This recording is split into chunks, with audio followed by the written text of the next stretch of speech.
O Barcelona de Xavi, Iniesta, Puyol e Messi encantava o mundo com um futebol envolvente.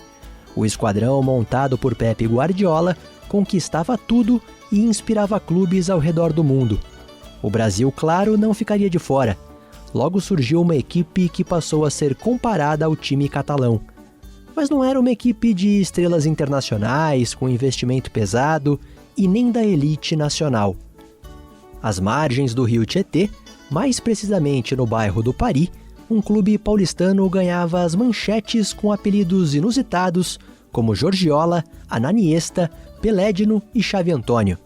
Era a Barcelusa, a portuguesa que nas mãos de Cantinflas passou a jogar por música, vencer todo mundo, conquistar o retorno à Série A e levantar a taça da segunda divisão do Brasileiro. Uma fase fantástica, marcante, inesquecível, mas pouco aproveitada pelos cartolas. Nem mesmo a magia da Barcelusa foi capaz de evitar os desmandos, o amadorismo, a nada transparente gestão lusitana. A crise financeira sem precedentes, a destruição do clube social, os rebaixamentos sucessivos, as penhoras e os leilões, e até o sumiço do cenário nacional, foram inevitáveis. É essa história de euforia e agonia, de explosão e implosão, de sofrimento e de superação, mas sobretudo de resistência e de amor, que vamos contar a partir de agora.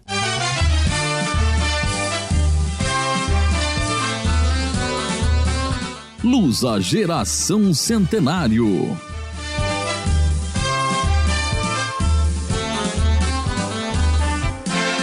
Você faz parte. Olá, torcedor da Lusa e amante do futebol. Seja muito bem-vindo ao 10º episódio do podcast Lusa Geração Centenário. Eu sou o Luiz Nascimento, jornalista da rádio CBN, do Globoesporte.com e do Acervo da Bola. E eu sou o Antônio Quintal, apresentador do programa diário Paixão Lusa na rádio Trianon. Nesse último episódio do nosso podcast Lusa Geração Centenário, a gente conta com uma participação especial para manter a tradição desde o primeiro episódio desse podcast. Dessa vez, quem vai ajudar a gente a contar a história da última década do primeiro centenário da Portuguesa é o também jornalista, colega nosso do portal NetLusa, Christian Gedra.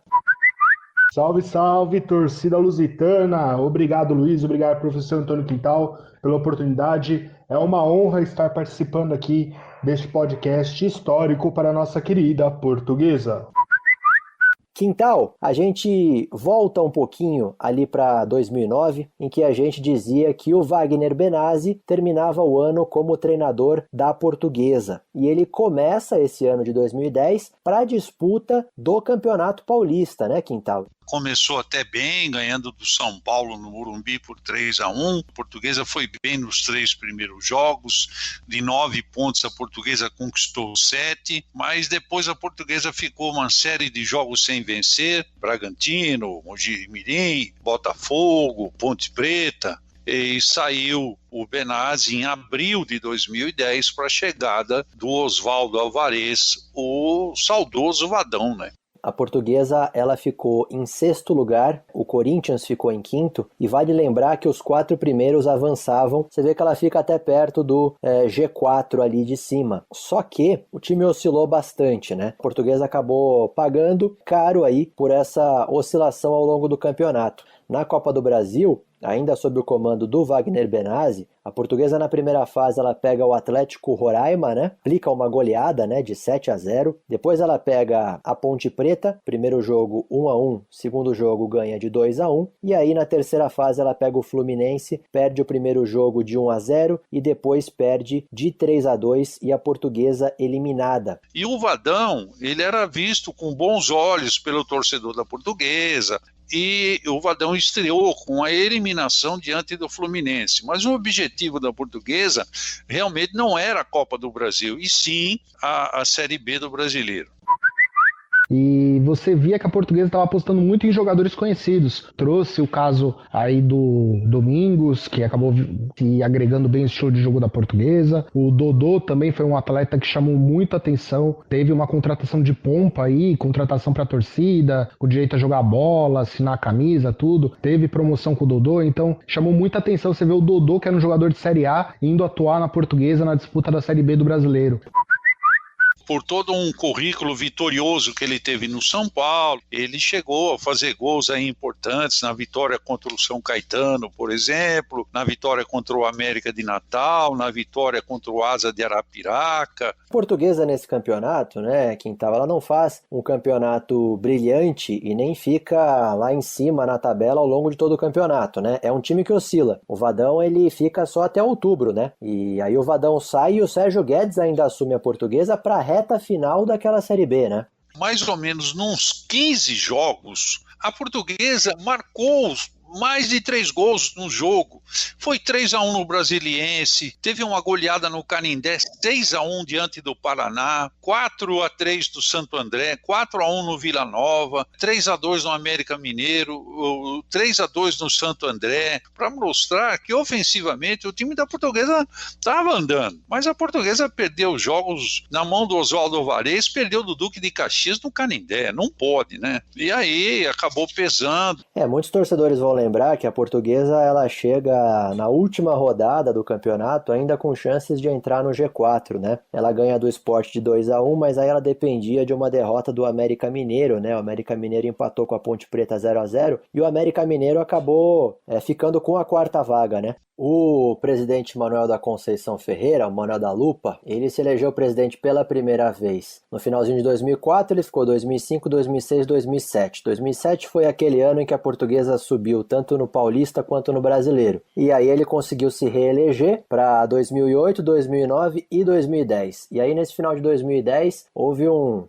grande burburinho político no Canindé, né, Quintal? Porque conseguiu aprovar no Conselho uma mudança estatutária para que ele concorresse a um terceiro mandato seguido, né? Conseguiu se reeleger para 2011, 2012 e 2013. E o da Lupa vinha ali com aquelas promessas de que ele tinha, enfim, parcelado as dívidas, né? Que a Portuguesa tinha com os credores, que estava pagando essas parcelas. Ele tinha um patrocínio forte do Banco Banif, que ajudava muito nesse sentido. Enfim. E aí nessa virada, né, Quintal, de 2010 para 2011, o Sérgio Guedes, ele é mantido, né, como treinador da Portuguesa. No Campeonato Paulista, a Portuguesa estreou perdendo do Corinthians, até aí resultado um clássico normal. Aí teve 2 vitórias contra 2 equipes menores, Oeste e o Linense. Mas depois disso, rapaz, derrotas para Ponte Preta, Grêmio Prudente, perdeu do São Paulo, a coisa começou a ficar ruim para o Sérgio Guedes, né, que acabou deixando o comando técnico do time para a chegada do Jorginho. Ex-jogador da Portuguesa, né? Time dos anos 80. Ele já tinha um histórico ali também de trabalhar no Palmeiras, né, Quintal? Como auxiliar técnico, tinha ficado também interinamente ali no comando do Palmeiras. Veio para a Portuguesa numa oportunidade aí como treinador mesmo da equipe. Esse Campeonato Paulista, só para refrescar a memória do torcedor, disputado por 20 clubes, todos jogavam contra todos em turno único, e aí os 8 primeiros avançavam para as quartas de final. Nas mãos do Jorginho, a Portuguesa chega à última rodada da primeira fase com chances de avançar e pegar a 8ª vaga. E aí é o jogo em que a Portuguesa enfrenta o São Bernardo no Canindé, né, Quintal? E a Portuguesa marca 1-0 no São Bernardo, lembro bem, gol do Ananias, e a Portuguesa dependia de uma combinação de resultados para ficar com essa 4ª vaga, né? De uma vitória do Linense sobre o São Caetano, que aconteceu 2-0, e o Paulista, que também ficou ali naquela briga, tinha perdido para o Santos por 3-0. Com essa vitória e com esses resultados, a Portuguesa, ali na última rodada, no finalzinho, conseguiu garantir essa 8ª vaga. Esse gol do Ananias foi bem no fim do jogo. A Portuguesa ganhou e depois passou para outra fase, onde enfrentou o São Paulo. A Portuguesa fez um bom jogo, acabou perdendo por 2-0. Mas a torcida da Portuguesa, que se fez presente num número interessante, até aplaudiu o time, passou para a torcida a impressão que o time era aquilo que a torcida queria, um time empenhado, um time que perdeu, mas não passou vergonha. Com certeza, lembro que nessa partida eu estava lá em Barueri e a torcida da Portuguesa teve que ficar mais tempo no estádio enquanto saía a torcida do São Paulo, e acabou o jogo, a torcida da Portuguesa não parava de cantar, né? O time até demorou para sair de campo, parecia que a Portuguesa tinha se classificado, tanto que a torcida cantava e aplaudia o time, porque é o que você falou, né, Quintal? A torcida percebeu que o time estava jogando com vontade, que era um time que mostrava ali uma certa união, um certo entrosamento, né? Então, obviamente que o time do São Paulo era bem mais qualificado que o da Portuguesa. Figuras como Rogério Ceni, Dagoberto jogando muita bola, Casimiro, Miranda na defesa, Kleber Santana jogava no São Paulo nessa época. Paralelamente à disputa do Campeonato Paulista, a Portuguesa teve a disputa da Copa do Brasil, né? É importante a gente destacar porque a Portuguesa ela é eliminada na primeira fase dessa Copa do Brasil quando ela enfrenta o Bangu. E ela perde do Bangu no primeiro jogo de 3-1, é inclusive o jogo que praticamente sacramenta ali a saída do Sérgio Guedes, né? Tanto que no segundo jogo, já com o Jorginho, a Portuguesa chega a ganhar de 1-0, mas não é o suficiente para avançar, né, Quintal? O Jorginho acho que teve papel fundamental, né, Quintal, nos jogadores, né, nos reforços que a Portuguesa trouxe para a disputa desse Campeonato Brasileiro, né? Ele começou o campeonato com alguns jogadores que nem foram titulares na hora que o time embalou, contratou o Matheus, o Rogério, uma adaptação, por exemplo, quando o Jorginho chegou na Portuguesa e nos primeiros jogos dele, o Luiz Ricardo era um jogador de frente, um jogador de ataque, mas o Jorginho sabia que o Luiz Ricardo poderia fazer uma outra função, puxou o Luiz Ricardo para fazer uma lateral direita. Esses jogadores contratados e toda essa arrumação de equipe realmente foi do Jorginho, e a Portuguesa não tinha mais o Domingos, né? E eu me lembro, Quintal, que no Campeonato Paulista ainda a esperança de gols da Portuguesa era o Jael, né? Inclusive no Campeonato Paulista, Luiz Ricardo e Jael atuaram juntos várias partidas. E a Portuguesa, aos poucos, ela foi embalando e engrenando nesse campeonato, né, Quintal? Quando a Portuguesa estreou 4-0 diante do Náutico, o que aconteceu? O Campeonato Espanhol estava praticamente chegando ao final e o Barcelona vinha jogando muito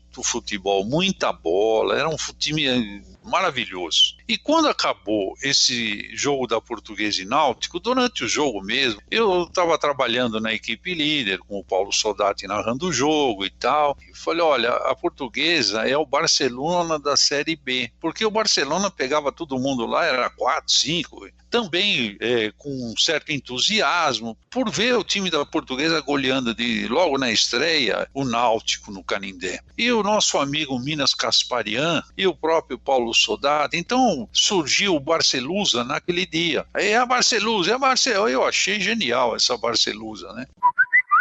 Eu acho que nem o mais fanático dos torcedores acreditaria que o time montado pelo Jorginho com jogadores desconhecidos iria dar certo. Tanto que na estreia eu lembro que eu fui no jogo contra o Náutico e a gente falava que estava torcendo até pelo empate da Portuguesa contra o Náutico, já iria ser bom. E quando a Portuguesa fez aquele 4-0, deu uma alegria, mas ao mesmo tempo manteve a desconfiança da Portuguesa começar bem, assim como foi nos últimos paulistas, e ficar novamente no quase também na Série B. Mas foi algo inacreditável.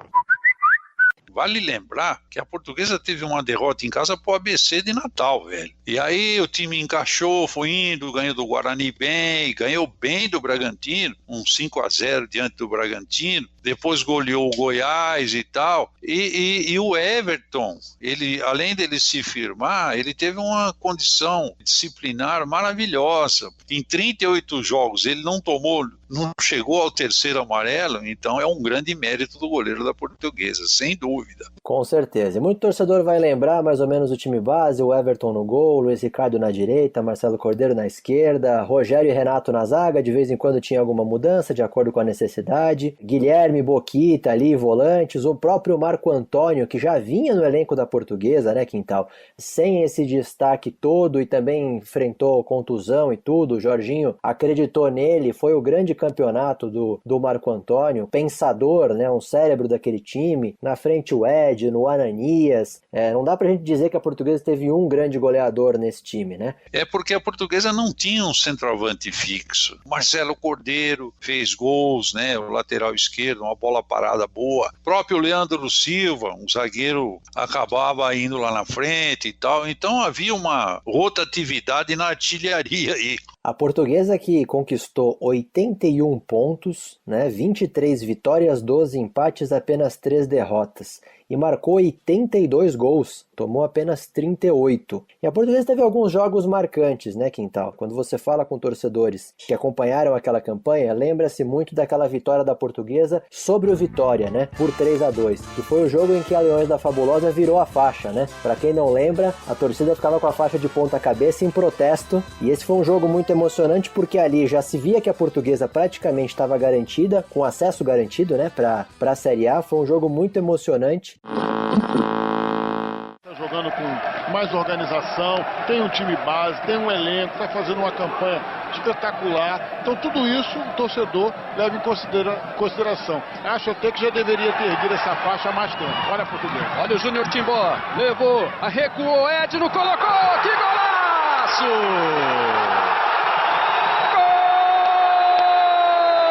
Portuguesa! É dele, do artilheiro Edno! Para explodir de vez a alegria do torcedor da Luz aqui no Canindé! Um gol para colocar em definitiva a certeza do acesso! Para carimbar de novo a volta da Portuguesa Série A do Campeonato Brasileiro! E a Portuguesa ela conquista o acesso matematicamente contra o Americana, né, Quintal? Jogando fora, ganhando por 3-2, né? Nós temos que ganhar o título, é isso que me interessa e eles estão correndo atrás. E nós vamos lutar para isso com unhas e dentes, esperamos conseguir. Uma campanha sensacional, acho que nada mais justo que levar esse time à primeira divisão. Agora é pensar no título. Graças a Deus, conquistamos a primeira parte do nosso objetivo, agora vamos coroar toda essa campanha botando a faixa no peito. Um dia em que a torcida também foi em peso, a Americana, né? O setor de visitante estava lotado, muitos ônibus da Leões também para lá. Então foi uma festa muito bonita, essa festa do acesso, e festa essa que se estendeu para o jogo seguinte contra a Ponte Preta no Canindé. O Canindé voltou a lotar, né? E também uma vitória inesquecível por 2-1, né? E a Lusa sai jogando de novo aqui atrás, bola com o Renato, toca na esquerda para Marcelo Cordeiro, já encosta na marcação Patrick, ele faz o lançamento para Edno, marcado de perto pelo Leandro Silva, Edno domina, gira o corpo, vai para cima do Leandro Silva, rolou na esquerda, cruzou, desvio, é gol!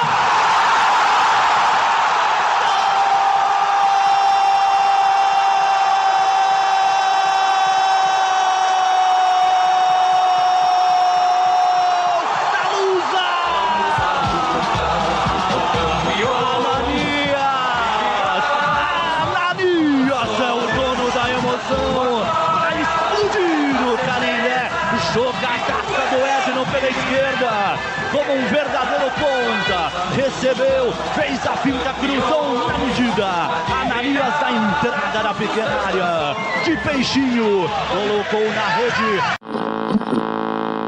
E foi rolando também uma química com a torcida, né? Foi uma campanha que foi resgatando o torcedor também pro Canindé, né? O torcedor foi voltando pro estádio, foi voltando a ter orgulho de vestir a camisa da Portuguesa. Eu lembro que era uma época que você encontrava até torcedor com a camisa da Portuguesa nas ruas, coisa que há muito tempo não acontecia. E você via a Portuguesa em destaque nos jornais, na TV, no rádio. A Portuguesa muitas vezes com mais espaço em programas esportivos que muitos dos clubes que estavam na elite, que os outros grandes. A Portuguesa realmente contagiou, né? E o grande jogo, né, que acho que todo mundo lembra, foi a partida contra o Sport no Canindé, que foi o jogo do título, né? E foi um jogo truncado, um jogo difícil, um jogo amarrado, né, Quintal? Pelo menos até que o Marco Antônio soltasse aquele chute do meio da rua e fizesse aquele golaço, né? Tem a Portuguesa. Guilherme rolou para Marco Antônio, dominou, pé direito, bateu. Golaço!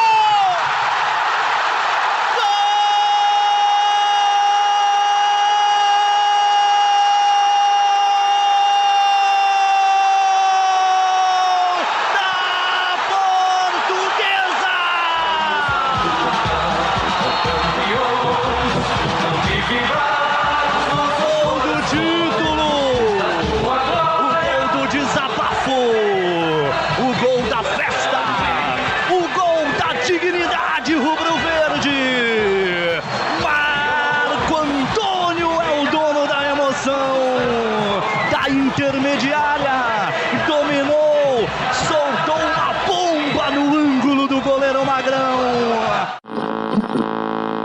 Portuguesa sai perdendo de 1-0, aí o Marco Antônio empata, Luiz Ricardo faz 2-1, o Sport ainda empata, né, 2-2, mas aí já não tinha jeito. 48 do segundo tempo, da sua glória, toda certeza que tu és grande, ó Portuguesa. A Portuguesa é campeã brasileira da Série B 2011, o primeiro título em nível nacional da Lusa, uma história que começou no dia 14 de agosto de 1920 e que atinge o seu auge hoje no Canindé, 8 de novembro de 2011. Pode soltar o grito, torcedor rubro-verde. A Lusa é campeã brasileira da Série B.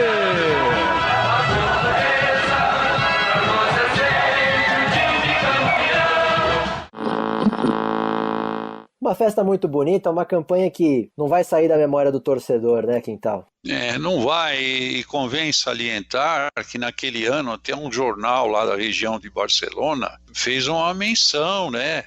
O grande sucesso da Portuguesa e tal, o apelido de Barcelusa, numa associação com o Barcelona, aquela coisa toda, então foi muito legal. A Portuguesa acabou ganhando manchetes internacionais com a belíssima campanha da Barcelusa. E os apelidos que foram surgindo, né? O Jorginho era o Jorgiola, por causa do Guardiola, o Ananias era o Ananiesta, tinha o Lionel no Messi, o Xabi Antônio. Pelé punha um, punha outro, e a coisa dava certo. Você vê aquele Raí, que era um jogador cabeludinho, um canhotinho, ele entrava na lateral esquerda, como entrava na frente, fazendo uma beirada mais na frente. O Júnior Timbó também teve um jogo lá contra o Vila Nova do Serra Dourada, que ele fez 2 gols, fez um grande jogo. Fases onde tudo dá certo, os jogadores entram, se aplicam. Agora, tudo isso porque o jogador também está muito determinado. Naquela festa que a CBF faz todos os anos, né, o presidente da Portuguesa, Manuel da Conceição Ferreira, foi lá para receber a homenagem da Portuguesa campeã da Série B, e lembro que ele deu uma declaração, uma das tantas declarações extremamente polêmicas e infelizes que ele deu,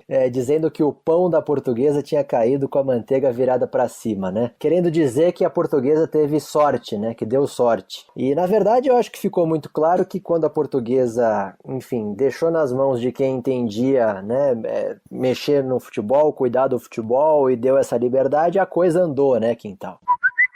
O que era engraçado é que na época a diretoria da Portuguesa não era unanimidade.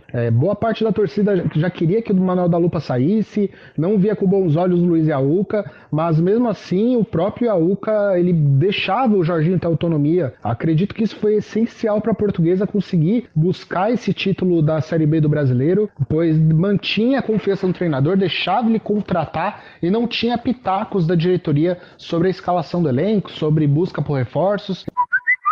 E o ano de 2012, Quintal, ele começa bem, com otimismo para a Portuguesa, porque a Portuguesa ela joga aquele famoso jogo das faixas, né? O troféu Sócrates contra o Corinthians no Pacaembu, né? A bola caiu então aqui no meio campo. O Rogério tentou virar, inverteu bem na ponta. Boa bola buscando o Wilson Júnior. Lá vem o Wilson Júnior, dominou, cruzou para o gol do gol. Pintou o gol da Portuguesa, olha o tiro, olha o gol, olha o gol, olha o gol. Falou!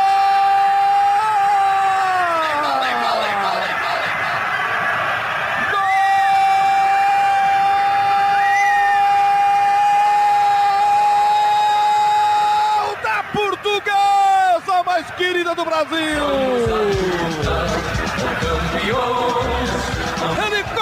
Esse o caminho do gol. Levanta, torcedor da Portuguesa, levanta, comemora, faz a festa que ele pela sua. Rafael Oliveira, 19, a camisa dele estava lá, dentro da pequena área. Os jogadores do Corinthians queriam um impedimento, mas a bola chegou nele. Ele cutucou, mandou pro fundo da rede do time do Corinthians. Em cima da marca de 29 minutos, está lá no placar. Abertura de temporada e tal, a Portuguesa ganhou, muita gente pensou, bom, a Portuguesa vai continuar a mesma do ano anterior, né? Mas não foi bem isso. E aí vem o começo do Campeonato Paulista, né, Quintal? O que a gente pode dizer desse Campeonato Paulista, hein? Portuguesa, claro que não era mais aquela Barcelusa, o ataque mexeu um pouco, porque chegou o Ricardo Jesus, que era um jogador mais de frente, tinha sido um artilheiro na Ponte Preta, mas na Portuguesa não foi tudo aquilo que se esperava dele, e aí os resultados positivos foram se escasseando, até que houve aquele jogo contra o Linense, que como é que é o nome do menino lá, o Rodrigo Calaça, fez aquela lambança, acho que 15 minutos do primeiro tempo, estava 2-0 para a Portuguesa. Já no finzinho do jogo, o Calaça entregou o ouro, o Linense empatou, faltava 2-3 minutos, um negócio desse para acabar o jogo. Aquele dia, eu achei que a Portuguesa ia se enrolar, que a Portuguesa seria rebaixada. Por incrível que pareça, não houve tanta mudança assim em relação ao time anterior, mas algumas mudanças que aconteceram foram fundamentais. Na minha maneira de ver, a mais importante, a mais decisiva, foi a saída do Everton, goleiro da Meta. Não porque o Rodrigo Calaça tenha feito aquela bobagem contra o Linense que acabou custando um rebaixamento, porque na verdade faltou habilidade para a diretoria da Portuguesa da época contornar a situação do goleiro, o Everton, e fazer com que ele disputasse toda a competição. Dificilmente a Portuguesa seria rebaixada. Eu quis inclusive destacar aquela história do pão com a manteiga para cima muito por causa disso, porque eu acho que nesse campeonato a atuação da diretoria foi decisiva. O Everton recebeu proposta para sair para o Atlético Paranaense. O Everton mesmo na época chegou a dizer publicamente que tinha interesse até em continuar na Portuguesa. Não se chegou ali a um acordo com a diretoria da Portuguesa. Então, por o Everton ter assinado ali um pré-contrato, ter acertado a ida dele para o Atlético Paranaense, quiseram por represália tirar o Everton do time, afastar o Everton. Porque o Everton não tem mais cabeça para estar aqui, porque o Everton... E foi o que você falou, Quintal. Esse jogo acho que é o que mais fica na memória do torcedor. Dolorido esse empate 2-2 com o Linense, naquela falha do Calaça. E a Portuguesa ainda vai ali para a última rodada, alguma chance ali de não ser rebaixada, mas o clima já estava tão ruim. A Portuguesa perde para o Mirassol por 4-2 fora de casa, cai para a Série A2 do Campeonato Paulista mais uma vez. Ficou muito evidente que para a diretoria, de fato, qualquer sucesso realmente era um pão com a manteiga para cima, né? Veja só, a incoerência foi tão grande que quando a água subiu, tiraram o Calaça e puseram o Everton de volta. No último jogo lá de Mirassol, estava lá. E depois eu conversei com o Everton, ele falou para mim, Quintal, tinha um problema, eu precisava de dinheiro para casa da minha mãe lá, uma chuva forte, acho que é no Acre que a mãe dele mora. E ele chegou, o pessoal da Portuguesa, explicou, conversou, eu vou ver, e vamos ver, e vamos ver, e vou ver, e vamos ver. O tempo foi passando, não deram satisfação para o rapaz, pintou uma proposta, o empresário chegou nele e falou, se quiser, o dinheiro está aqui. Ó. Se você tem um futebol ali tratado com profissionalismo, você não faz o que foi feito com o Everton. Tudo é feito no jeitinho, tudo é feito no amadorismo, do jeito que dá, do jeito que... E não é assim que as coisas funcionam. E depois torce o pão cair com a manteiga para cima. A falta da Portuguesa em correr atrás do Everton e tentar manter alguma das suas principais referências foi algo que eu sinto que doeu muito. A Portuguesa perdeu a sua estrutura, como a saída do Guilherme mais para frente, foram essenciais para esse rebaixamento da Luz e principalmente também para a própria saída do Jorginho. Paralelamente ao Campeonato Paulista, a esse trágico Campeonato Paulista, teve a disputa da Copa do Brasil, né? A Portuguesa na primeira fase pegou o Cuiabá, ela empatou o primeiro jogo 1-1, depois ganhou por 4-0, avançou para a segunda fase, em que ela perdeu para o Juventude no primeiro jogo por 2-0, depois ela ganhou de 4-0 e passou, e aí a Portuguesa enfrentou o Bahia, terceira fase aí dessa Copa do Brasil, e aí já a essa altura, né, Quintal, a Portuguesa já tinha demitido o Jorginho e já tinha vindo o Geninho, né, e o Geninho inclusive que comanda a Portuguesa aí nas partidas contra o Bahia, em que a Portuguesa no primeiro jogo empata 0-0 e no segundo perde por 2-0 e é eliminada, né. Se você tem uma equipe que chega numa quarta fase de Copa do Brasil, vem de um resultado adverso lá de Caxias de 2-0 e ganha do Juventude aqui de 4-0 e se classifica, é sinal que o seu time não é tão fraco assim a ponto de ser rebaixado na competição estadual. E acho que, Quintal, aí também tem algo decisivo, né? Claro que a chegada do Geninho, mas também a chegada do Candinho como gerente de futebol, né? E aí você vê que a coisa começa a andar, por quê? Porque você tem um profissional cuidando do departamento, né? E o Candinho, ele conseguiu trazer peças importantíssimas naquela campanha, né? De Série A do Campeonato Brasileiro. A principal delas, claro, a mais badalada foi o Dida pro gol, né, Quintal? Exatamente, ele tinha já determinado o encerramento da carreira dele. Ele voltou e o Dida, achei que foi de uma participação fundamental para a permanência da Portuguesa na Série A do Brasileiro. O campeonato de manutenção, até porque é óbvio que a disparidade financeira naturalmente era grande e ainda mais de uma Portuguesa vindo de um rebaixamento no Campeonato Paulista, né?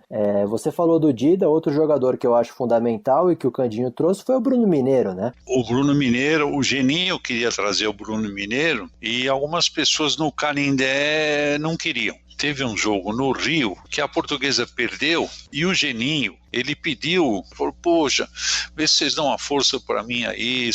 Eu falei, eu conheço o Bruno Mineiro, um centroavante rápido, é goleador, ele não fica muito tempo num clube, mas eu acho que ele pode ajudar a Portuguesa sim, e graças a Deus ele veio, deu tudo certo. E o Bruno Mineiro fazendo gols em partidas decisivas, em clássico, né, contra o Palmeiras no Canindé, por exemplo. Contra o Palmeiras ele teve uma grande atuação, contra o Botafogo no Canindé, que foi um jogo que acabou empatando, ele fez o gol da Portuguesa. A Portuguesa ganhou do Grêmio no Olímpico, né, ele fez um gol lá. O Dida, o Bruno, né, acabaram ganhando destaque. E se você analisar, o Luiz, a Portuguesa manteve lá Luiz Ricardo, estava na Barcelusa, Rogério, Cordeiro, Ferdinando, Boquita, Ananias. Teve um reforço importante, eu gostei muito desse jogador, o Léo Silva, que depois foi para o Japão e ficou por lá, né?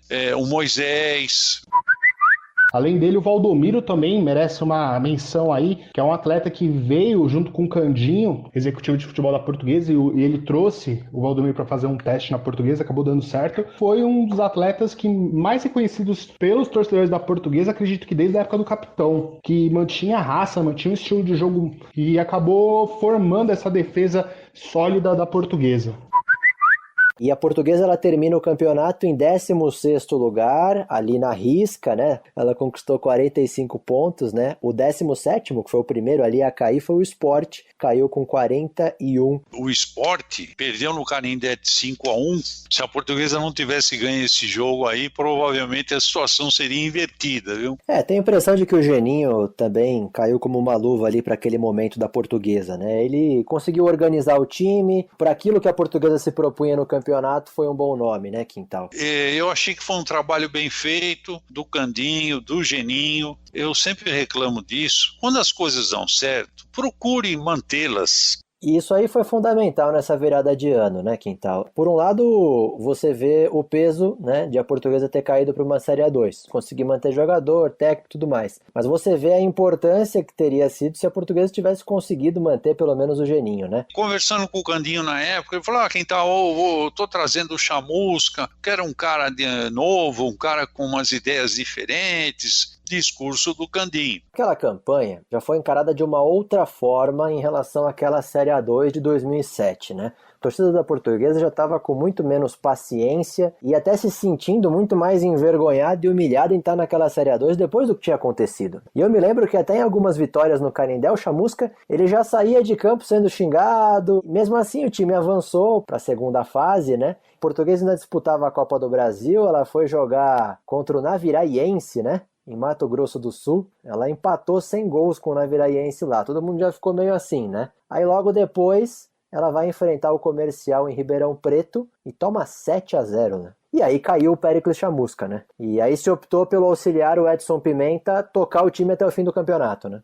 Nunca houve uma disparidade técnica entre uma equipe e outra para o Comercial ganhar de 7 da Portuguesa, em hipótese alguma. Podia ter perdido lá, claro, mas não de 7-0. Saiu o Chamusca, o Pimenta assumiu, conquistou vitórias importantes e acabou chegando ao título. O Pimenta assumiu já ali na segunda fase daquela Série A2, aí depois logo de cara a Portuguesa pega o Naviraiense no Canindé, no meio daquela crise toda, empata 1-1 e é eliminada, conseguiu ali vitórias importantes naquela reta final de Série A2, chegou à final. Portuguesa no jogo contra o Rio Claro lá no interior venceu por 2-1 e depois no segundo jogo no Canindé podia perder por 1-0 que ficava com a taça e foi isso que aconteceu, né? A Portuguesa é campeã, um estádio não tão cheio quanto, por exemplo, foi em 2007. Sim, em 2007 foi uma humilhação para a torcida, imagina em 2013, o time estava com muita cobrança pelo torcedor. Lembro muito no jogo da final, quando o time acabou sendo campeão contra o Rio Claro, que a torcida não comemorou o título, ao contrário, fez muitas críticas ao presidente da época, Manuel da Lupa. Ele acabou saindo correndo da torcida no final do jogo, porque muito torcedor criticou.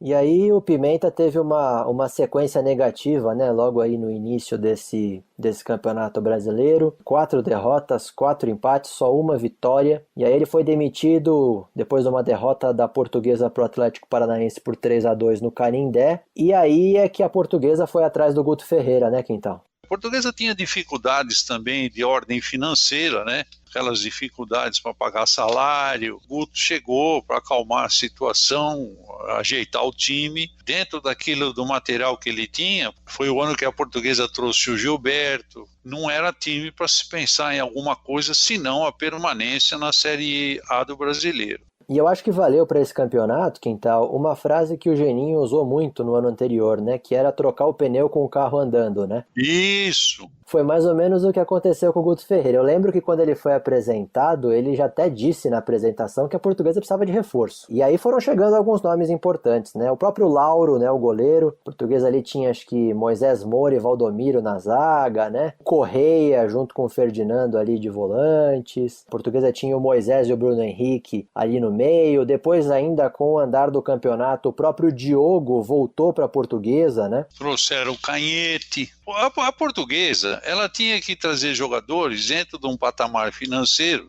entre aspas, possível pagar. Tanto é que na última rodada, penúltima ou última rodada, durante a semana foi um corre-corre para pegar dinheiro aqui de alguém, daqui, do outro, para pagar o salário do pessoal, porque o pessoal também estava um tanto quanto descontente. O elenco tinha salário atrasado e tal. O time, inclusive, ameaçou nem treinar, nem entrar em campo. Isso às vésperas lá do jogo decisivo até contra a Ponte Preta, já lá no fim, né?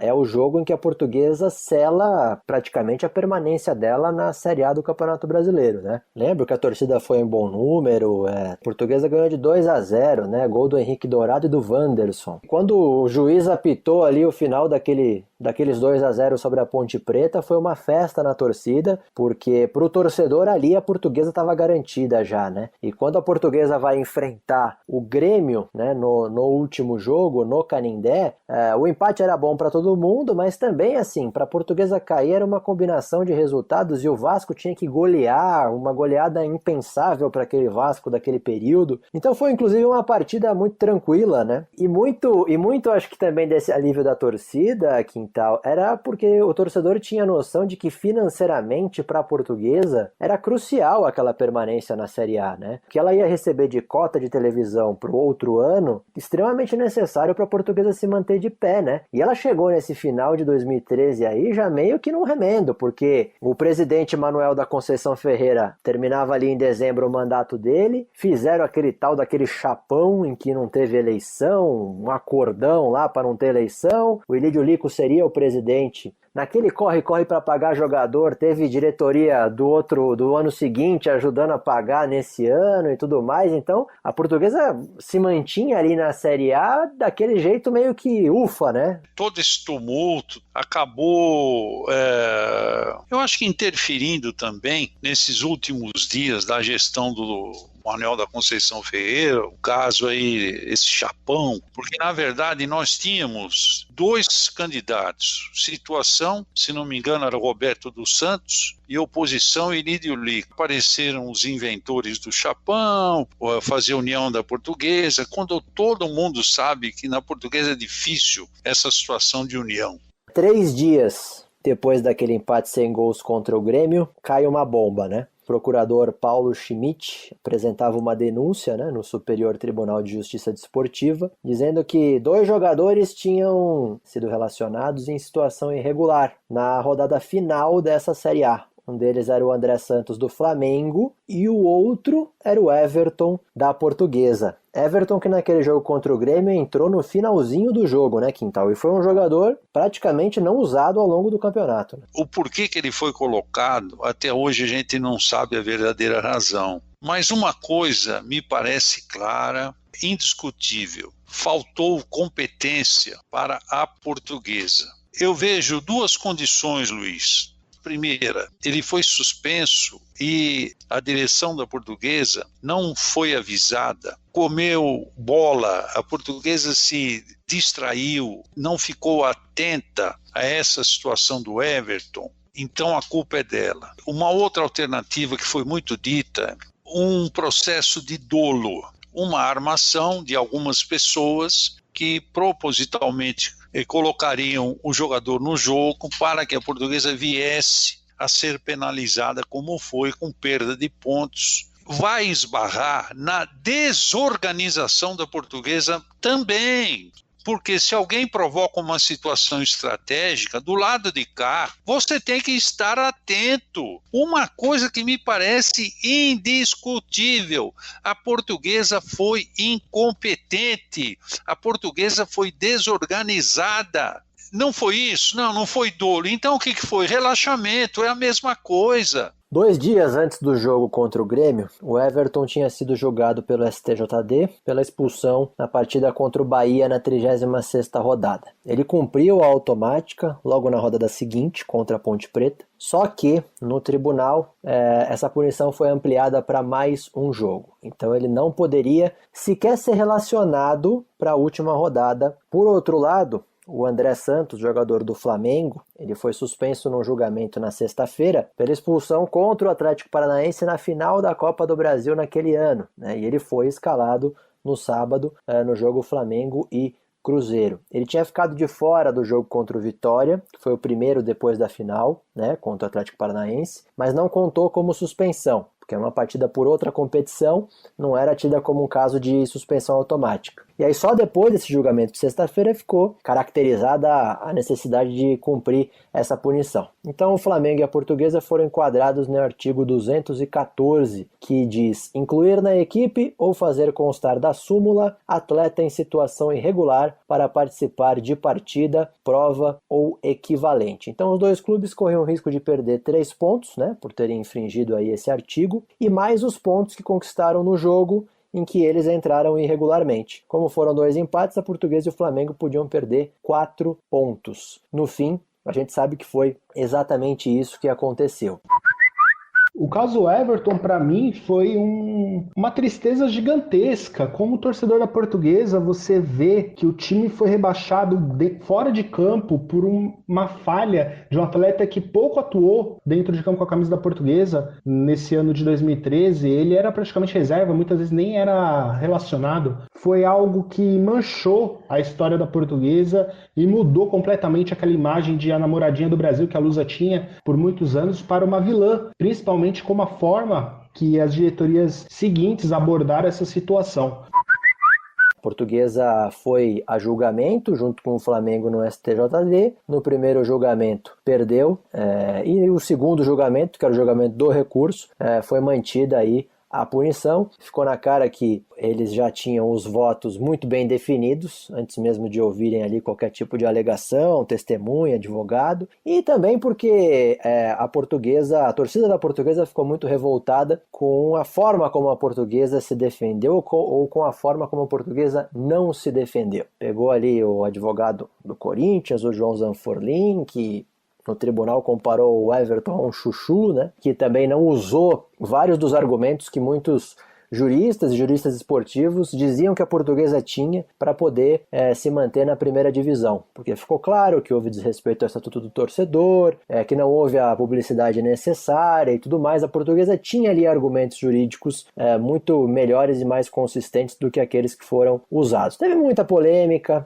uns dizendo que o Flamengo estava sendo beneficiado propositalmente porque tinha escalado irregularmente o André Santos, e outros dizendo que o Fluminense é que estava sendo beneficiado propositalmente, porque o Fluminense, com esse resultado, foi o time que não caiu. A Portuguesa caiu no lugar do Fluminense. A torcida da Portuguesa, obviamente, foi a mais prejudicada, torcida essa que foi para a Avenida Paulista 2 vezes, né, em 2 finais de semana, em bom número, contou com o apoio de torcedores dos outros grandes de São Paulo, fez protestos na Paulista pedindo por justiça, pedindo para que o clube fosse mantido na primeira divisão.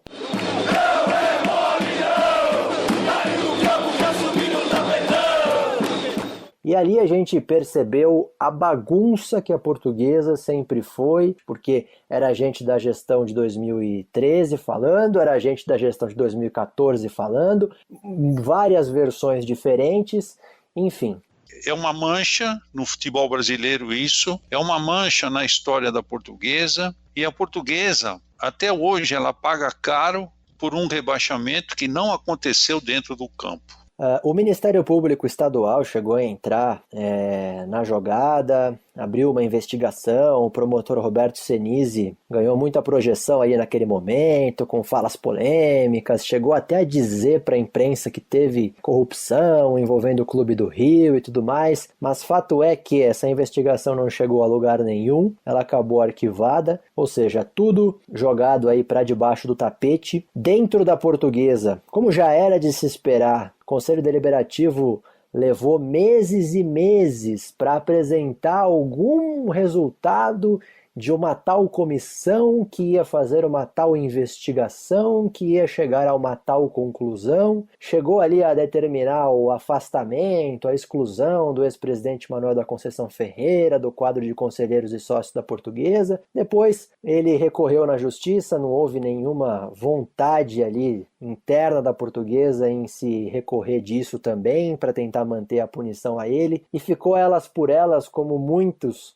dos casos vergonhosos aí. Esse fantasma do caso Everton, claro, persegue a Portuguesa até hoje, mas perseguiu muito naquela virada de ano, né? Porque só se falava nisso e a Portuguesa já tinha virado o ano, já estava com a diretoria do presidente Lídio Lico e já ia ter o Campeonato Paulista para disputar, né? O Campeonato Paulista começando já na segunda quinzena de janeiro, praticamente 20 dias depois que a nova diretoria da Portuguesa assumisse. A passagem do bastão de Manuel da Lupa para Ilídio Lico não foi uma passada de bastão normal e continuou com os velhos problemas de ordem financeira. Manteve o técnico, o Guto Ferreira, mas no time teve muita mudança, né? Do time titular que entrou em campo no começo do Campeonato Paulista, só o Valdomiro, o Wanderson e o Henrique Dourado tinham vestido a camisa da Portuguesa contra o Grêmio lá na última rodada do Campeonato Brasileiro. O Guto precisou se socorrer aos meninos da base, Gustavo Tabalipa,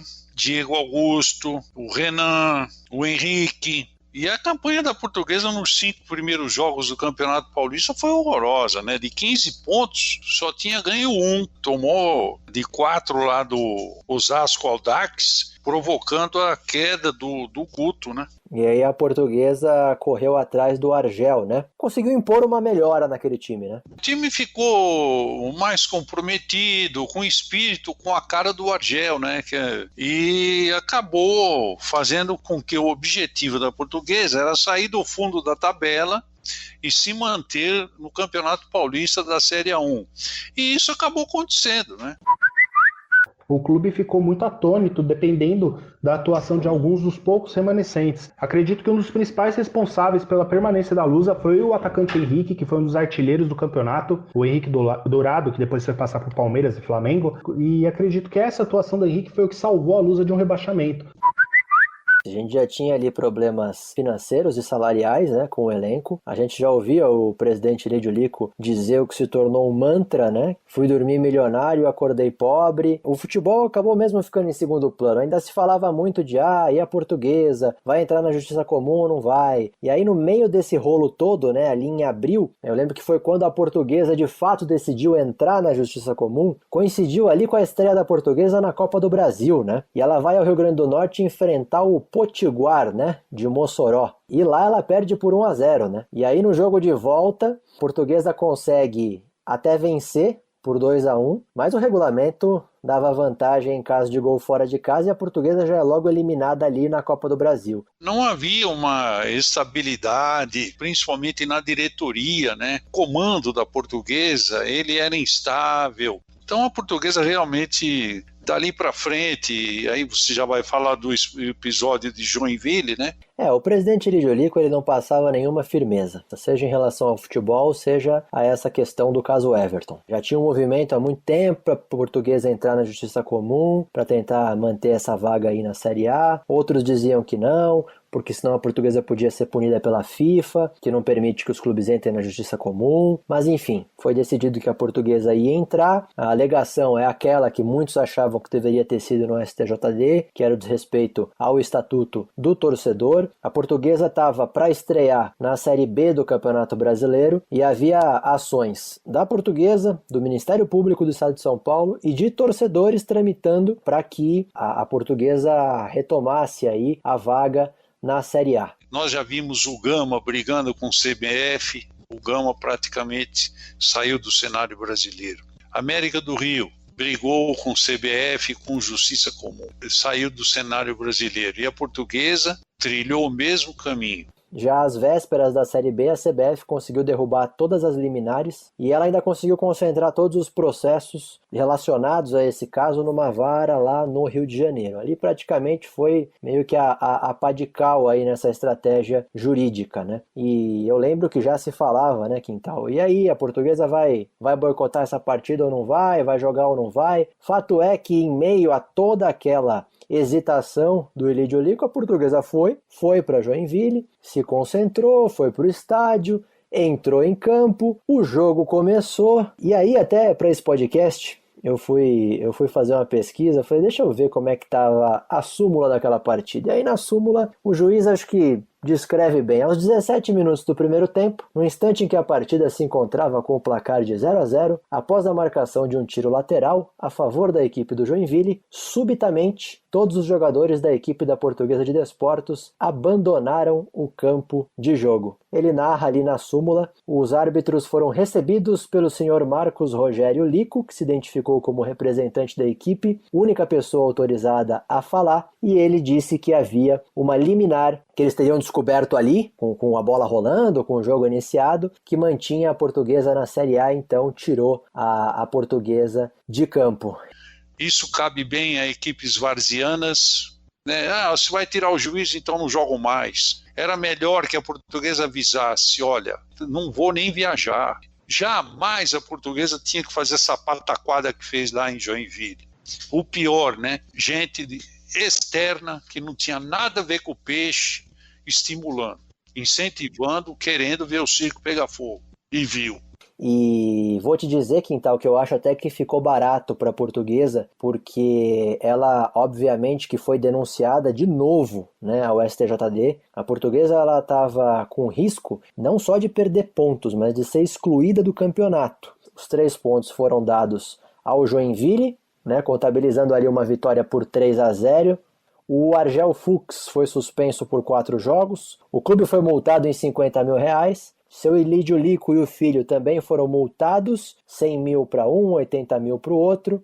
Volto a dizer, o campeonato já tinha começado, futebol em segundo plano, e acredito que o resultado não podia ser outro, né, Quintal? Começa errado, dificilmente vai dar certo. Aí, ó, só para resumir, o Argel deixou a Portuguesa depois de conseguir 2 pontos em 5 jogos. Aí o Marcelo Veiga chegou, ficou 8 jogos, foi demitido porque só ganhou 2. Aí o Silas foi o terceiro técnico, mas o fim dele foi o mesmo, né? Saiu com 1 vitória em 7 jogos. E aí você acha que acabou por aí? Nada. Sempre dá tempo de chamar o Benazzi. Aí o Benazzi voltou, 8 rodadas, 4 empates, 4 derrotas. Aí botaram lá o Zé Augusto, que era o técnico do Sub-20, para assumir até o fim daquele campeonato. A Portuguesa ela somou só 25 pontos, 4 vitórias, 3 empates, 21 derrotas. Vergonhoso e um rebaixamento inédito para a Série C do Campeonato Brasileiro. A Portuguesa não reagiu em momento algum nesse campeonato, né, Quintal? Ô Luiz, é aquilo que eu falo, a atmosfera é muito importante em tudo que você faz na vida. E a atmosfera da Portuguesa era muito ruim, ambiente pesado, falta de recurso, torcida desanimada, muitos torcedores deixaram de comparecer ao Canindé por causa do caso Everton, aquela lambança de Joinville envergonhou muita gente, tudo errado, cara, tudo errado. Ilídio Lico, ao longo do ano, foi ficando isolado, os diretores também pulando para fora do barco, o próprio vice, o Roberto dos Santos, deixou o cargo no fim do ano, o Conselho Deliberativo, inclusive, teve que se reunir para eleger um vice-presidente, o Jorge Manuel Gonçalves foi eleito, o Ilídio Lico atrasando os salários e parou de pagar um acordo trabalhista que o Manuel da Lupa tinha feito, ou seja, voltaram as penhoras. O Ilídio Lico entrou aí em 2015, obviamente, com enormes dificuldades, cotas bloqueadas, e para piorar, né, Quintal? O Canindé interditado. A Polícia Militar ela não deu o laudo de segurança do estádio, exigia, além de obras, uma dívida que a Portuguesa tinha por segurança em partidas. E naquela Série A1 do Campeonato Paulista, a Portuguesa não disputou nenhum jogo em casa, né, Quintal? Foi enfrentar o São Bento lá em Bragança Paulista, na Arena Barueri foi com o Rio Claro e assim por diante. Jogos que a Portuguesa perdeu pontos e acabou custando caro, não poderia ser outra coisa senão um rebaixamento. Em 15 jogos, conquistando só 2 vitórias, né? O Ailton Silva foi o técnico. Se ela já era um remendo em 2014, em 2015 nem se fala. Rebaixada já para a Série C, o time apostou novamente em um caminhão de jogadores para tentar salvar o clube, pelo menos manter na elite do Campeonato Paulista. Falta de pagamento de salários, o que ocasionou nesse rebaixamento e principalmente também na falta de clima para a permanência da atual diretoria. Um pouco antes dessa queda, o Ilídio Lico é alvo de um processo de impeachment do Conselho Deliberativo da Portuguesa. Depois de uma reunião lá em que até saiu no braço com uns e outros, o Ilídio Lico puxou o carro, o Jorge Manuel Gonçalves, ele que assumiu a presidência da Portuguesa. E nesse meio tempo aí, né, Quintal, a Portuguesa teve também a Copa do Brasil, né? E nessa bagunça toda ela foi eliminada pro Ituano, né? Na segunda fase da Copa do Brasil. A Portuguesa acabou empatando lá em Itu e depois perdeu no Canindé, né? Perdeu no Canindé de 2-1. E aí, com uma nova diretoria, uma expectativa, né, de uma mudança para a disputa da então inédita para a Portuguesa Série C do Campeonato Brasileiro, né? E eles trouxeram o filho do Antônio Lopes, né, Quintal? O Júnior Lopes veio para ser técnico da Portuguesa. E aí essa Série C, Quintal, ela teve uma parada, né, de 20 dias. A Portuguesa perdeu para o Tupi de Minas Gerais por 1-0 e aí a diretoria entendeu que o campeonato era de tiro curto, não podia perder muito tempo. O Júnior Lopes aparentemente não estava fazendo um bom trabalho e aí o Júnior Lopes ele foi demitido com 2 vitórias, 1 empate e 2 derrotas. Foram só 5 jogos de Júnior Lopes, né? O campeonato de tiro curto, o treinador não ganha, a cultura brasileira é essa, não ganha, sai. E aí o Estevan Soares, né, mais uma vez contratado para ser técnico da Portuguesa. A Portuguesa estava no grupo B daquela Série C, ela precisava ficar entre os 4 primeiros colocados para ir para a semifinal, né? E quem passasse da semifinal conquistava aí essa vaga para a Série B do Campeonato Brasileiro. E a partir dali o Estevan pegou e deu uma melhorada na equipe, né, Quintal? Sim, ele começou com derrota lá contra o Juventude, depois ele acumulou 2 vitórias e o time deu uma engrenadinha com ele, foi pontuando e tal, até chegar mais lá na frente, que era o grande sonho do torcedor da Portuguesa, fazer o time brigar pelo acesso. Teve aquele jogo contra o Tombense no Canindé, né, que a Portuguesa ganha de 1-0, finalmente ali garante essa classificação para outra etapa, né? Rebote do Diego Gonçalves, para cima do Harrison, novo cruzamento fechado, subiu o Juninho, gol!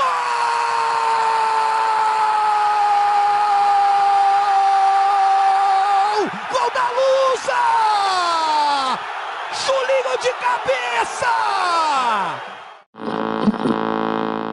E vai pegar o Vila Nova, né, Quintal, em 2 partidas. E a Portuguesa lá no Serra Dourada perde de 1-0, né? E aí vem pro Canindé para tentar reverter esse placar, né? A Portuguesa fez um bom jogo lá, acho até que o resultado lá foi extremamente injusto, mas veio com 1-0, todo mundo achando que aqui a Portuguesa poderia mudar a situação, mas aqui a coisa não foi bem assim como se projetou, né, Luiz? Canindé é lotado, né, Quintal? Coisa que já não acontecia há algum tempo. 23 mil pessoas, né? Mas em poucos minutos, né, o sonho do torcedor da Portuguesa virou pesadelo, né? O Vila Nova abriu 2-0 ainda no comecinho do jogo, né? A Portuguesa ainda conseguiu descontar, mas acabava ali o sonho de voltar para a Série B, né? Primeiro, o fato da Portuguesa ter feito uma boa partida lá em Goiânia deu uma confiança até meio que exagerada ao grupo, a alguns componentes da comissão técnica. E outra coisa, a Portuguesa perdeu o Vitor Bolt, que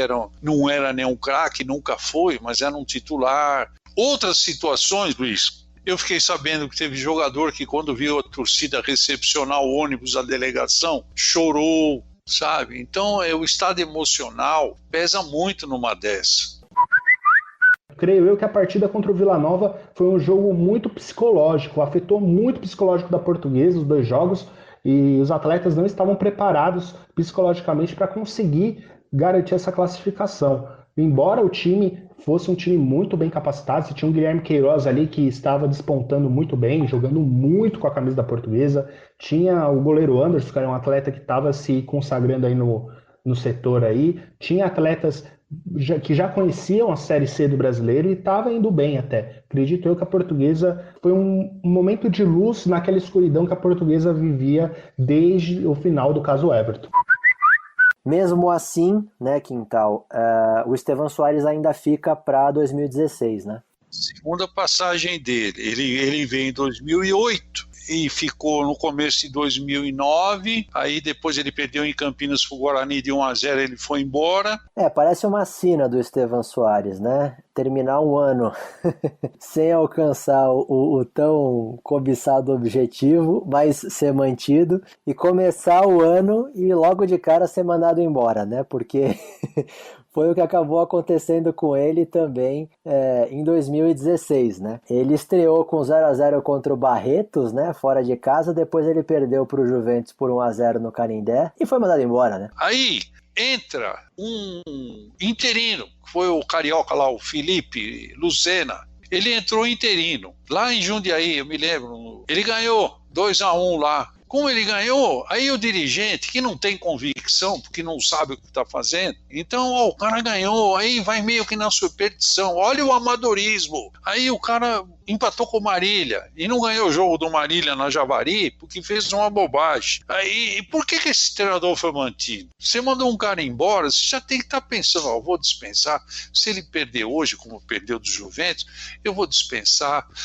Um trabalho de troca de treinador é uma coisa que você vai maturando, você vai observando, Exatamente. Aí trouxeram o Ricardinho. Somou 4 vitórias em 11 jogos, né? Deu para perceber que também o problema não estava só na comissão técnica, mas no próprio time, né? Ia ficar distante da briga pelo acesso, né, para a primeira divisão. E o Ricardinho também saiu, e a Portuguesa foi terminar o campeonato com o Anderson, né? O Anderson Beraldo. E a Portuguesa fica em 13º lugar, né? Mas pertinho da zona de rebaixamento, né? Porque nesse ano aí, 6 times caíram para a terceira divisão do Campeonato Paulista. A Portuguesa se livrou no jogo de Votuporanga, né? Se perdesse lá, o negócio ia ficar feio. No meio dessa crise, né, Quintal, o próprio presidente, Jorge Manuel Gonçalves, foi alvo também de um pedido de impeachment. E ele já vinha também sofrendo aí um isolamento, até porque também não era uma pessoa relacionada com os tradicionais grupos políticos ali da Portuguesa. Sofreu ali muitas e muitas críticas e pressões e ameaças e tudo mais, até se falava que ele era um paraquedista, né? E ele acaba renunciando. O próprio vice dele, que era o Manuel Tomé também,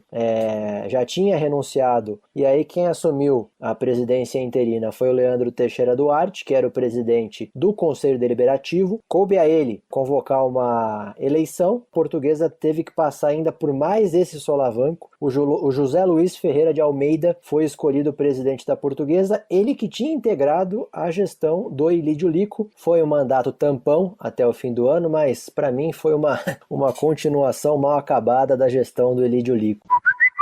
O Estevam fez muitas contratações com o apoio da diretoria, acredito eu, errôneas, contratou jogadores aí que não tinham condições de atuar uma Série 2 do Campeonato Paulista. Depois da chegada do Ricardinho, houve uma melhora com a vinda do Luiz Carlos goleiro, o Gustavo Tocantins e o Bruno Mineiro atacantes, mas mesmo assim o clube não conseguiu essa classificação. Creio que a partida contra a Inter de Limeira, no qual a Luz acabou perdendo, e era a chance do clube garantir a vaga para a próxima fase, foi essencial para a saída do Jorge, ainda mais porque tinha essa cobrança externa da torcida e também interna da política interna da Portuguesa, que queria a saída do presidente, o que ocasionou aí essa mudança de diretoria com a saída do Jorge e fez com que a Portuguesa viesse com uma nova diretoria para a disputa da Série C do Brasileirão de 2016.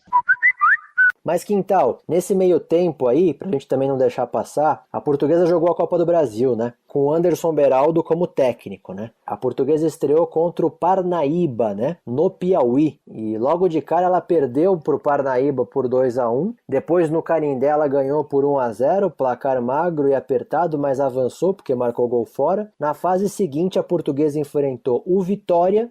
Em São Paulo conseguiu arrancar um 0-0, mas em Salvador perdeu por 3-1 e foi eliminada, né? O time era fraco, elenco fraco, dificuldades de organização, instabilidade política, saída de um presidente, e isso em meio às limitações financeiras que nunca deixaram a Portuguesa de lado. O Anderson Beraldo continuou ali, mas não durou muito tempo também, né? Porque vinha a disputa da Série C. Quando ele sofreu a goleada por 5-0 para o Botafogo de Ribeirão, ele entregou o cargo, né? E aí a diretoria, com aquela estratégia inovadora de sempre, foi atrás de alguém para repatriar, né, Quintal? Trouxe o Jorginho para ver se o Jorginho mudava o rumo da Portuguesa nessa Série C e se a Portuguesa conseguia novamente brigar por um acesso, né? Começou com o Estevão, o Luceno, o Ricardinho, o Beraldo, o Jorginho, o Quinto. Não, e aí chega numa situação totalmente diferente e adversa, né? Você chega com salário atrasado, você chega com um elenco desunido, crise dentro do clube, faltando jogador para várias posições, porque o time era fraco. O Jorginho conquistou só 2 vitórias em 10 jogos. E nesse período, a Portuguesa ela já se despediu de chance de ficar entre os 4 primeiros do grupo. E aí o Zé Luiz, que também foi um presidente que adorava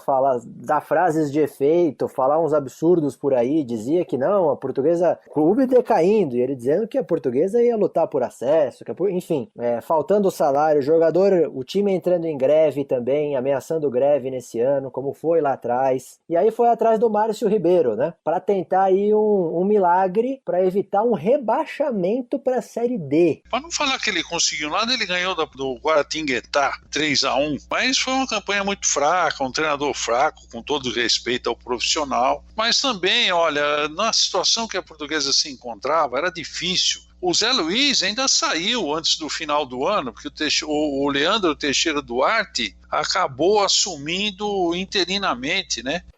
Uma diretoria bagunçada. Foi um campeonato que o torcedor vai lembrar. A Portuguesa não lutou por nada em momento algum. Era um time extremamente apático. Foi realmente um campeonato em que a Portuguesa entrou em campo para cair. Ali foi um rebaixamento muito decisivo, porque você percebe que a Série D é aquilo. Ou você vai bem, ou você no ano que vem não tem vaga para a Série D. E ou você chega lá no gargalo da competição e conquista o acesso, ou não valeu nada. Então a Série D já é meio que quase um fim de calendário nacional, né? É uma dura ameaça a Série D, é um grande aviso. Ou você fica esperto, ou você vai dançar de vez. Você coloca o pé num degrau que ou você se equilibra e sobe, ou você despenca. Também os torcedores vão lembrar, nessa gestão relâmpago aí do Zé Luiz, ainda deu tempo do Canindé ir a leilão, né? Pararam de pagar o acordo trabalhista. Voltaram às penhoras. E quem ouviu o nosso último episódio lembra de alguns jogadores que a gente citou lá no início dos anos 2000, que a Portuguesa perdeu por atrasar salário, por não pagar obrigação trabalhista, por não acompanhar os processos como deveria. E essa ação levou o Canindé a um primeiro leilão ali naquela gestão do Zé Luiz. Por sorte, né, nesse leilão não apareceu nenhum interessado em arrematar.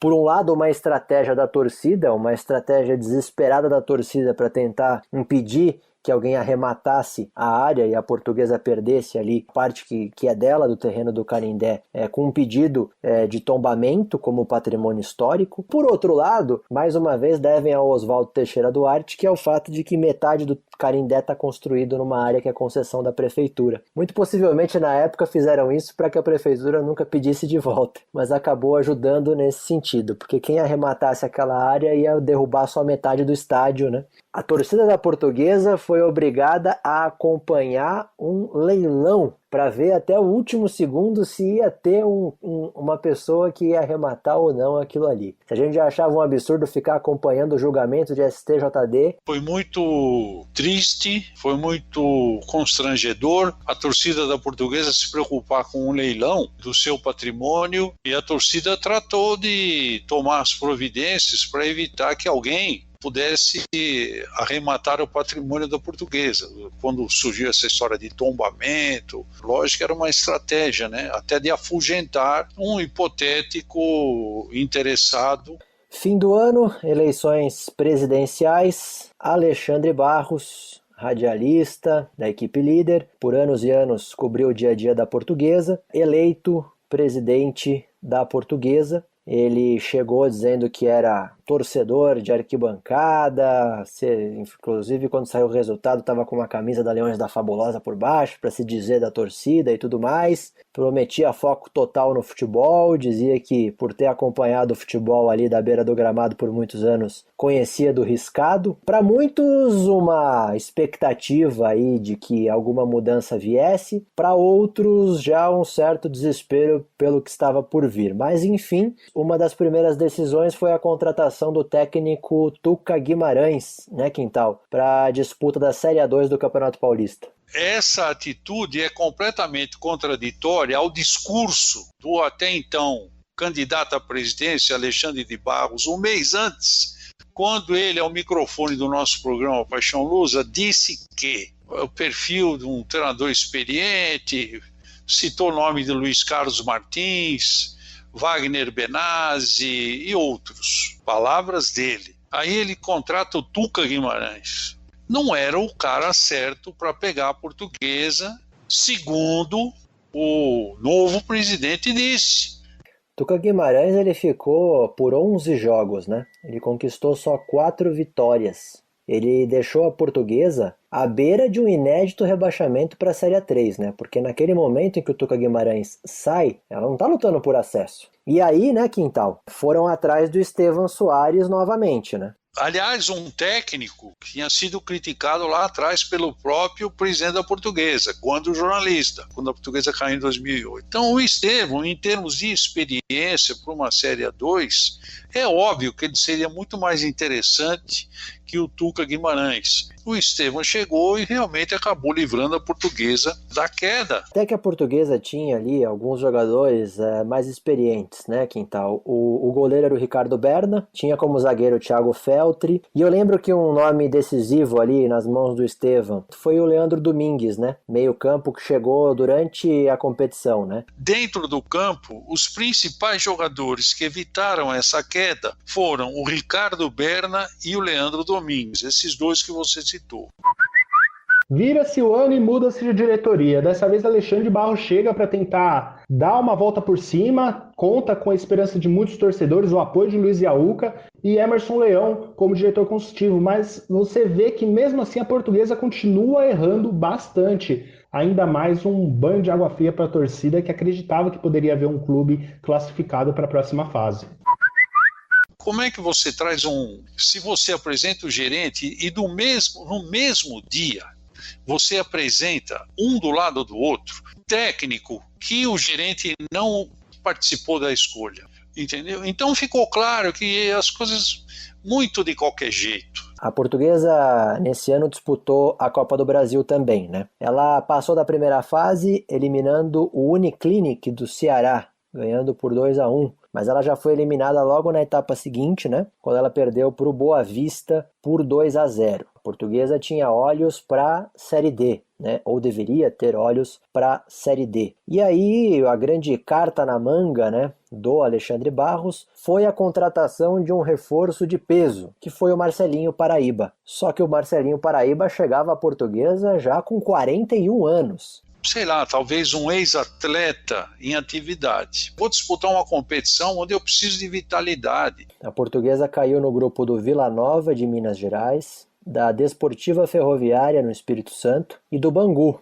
né, o Bangu do Rio de Janeiro. Os primeiros colocados avançavam para a fase seguinte, junto com os 15 segundos colocados com melhor pontuação. E estava na cara que não tinha tempo de adaptação, nada disso. O Estevan Soares foi demitido depois que a Portuguesa perdeu por 1-0 para o Bangu, lá no Rio. E aí, Mauro Fernandes, que veio, estava fora do mercado, não estava em atividade e não deu certo. A Portuguesa ela acabou eliminada na primeira fase, surpreendentemente ainda como lanterna do grupo. Foram 2 vitórias, 1 empate e 3 derrotas.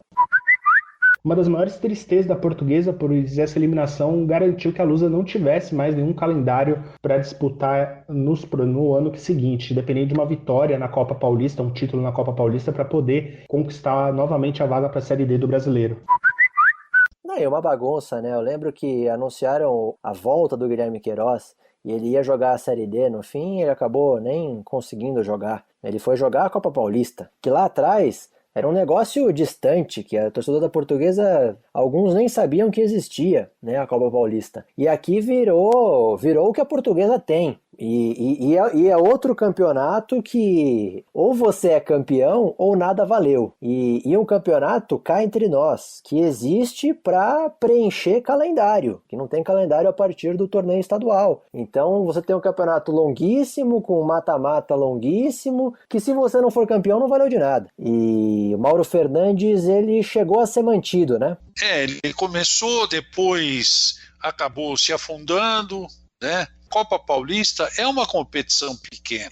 Ela é tão pequena que a federação arrumou um jeito de pegar o campeão e o vice para disputar alguma coisa de maior relevância, para dar uma motivação para a competição, para dar uma valorizada na competição. Foram ali 2 fases de grupos, né? O Mauro Fernandes começou, mas depois logo saiu. Veio o PC Guzmão, ela passou aí por essas 2 fases de grupos. Nas quartas de final a Portuguesa pegou o Desportivo Brasil, passou, né, uma vitória por 3-1, empate por 1-1, e na semifinal pegou a Ferroviária, perdeu por 2-0 no primeiro jogo, e no segundo jogo a Portuguesa só ganha de 1-0 lá e é eliminada da Copa Paulista. E o calendário da Portuguesa cada vez mais curto. Uma competição em nível de Série A2 e depois a Copa Paulista. Era o que restou para a Portuguesa. O presidente Alexandre Barros, mostrando que não estava nem inteirado de como as coisas funcionavam, chegou até a dar uma declaração, né, que no outro ano a Portuguesa ia disputar a Copa do Brasil, mas não, a Portuguesa não disputou a Copa do Brasil no outro ano. Ela estava conseguindo vaga na Copa do Brasil por causa do ranking da CBF. A Portuguesa, sumindo do mapa nacional do futebol,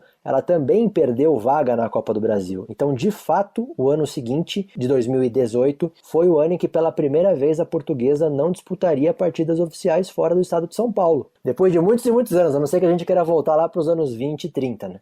A diretoria contratou o Guilherme Alves, né, como técnico para a temporada seguinte. Certo dia lá no treino ele falou para mim, eu dou uma lista com 5 nomes que vem, às vezes não é nem o 5º nome, reclamou da qualidade dos jogadores contratados, citou alguns exemplos, aí eu comecei a ver também que a coisa não caminhava como ele queria. E vou te dizer, Quintal, que eu acho que já ficou evidente que não daria certo, até naquela Copa Rubro-Verde, né, para juntar a Portuguesa de Desportos, a Portuguesa Santista, a Portuguesa Carioca, a Portuguesa Londrinense. Jogos disputados no Canindé. A grande atração daquela Copa Rubro-Verde foi o Zé Roberto, que já estava encerrando a carreira, veio para se despedir com a camisa da Portuguesa.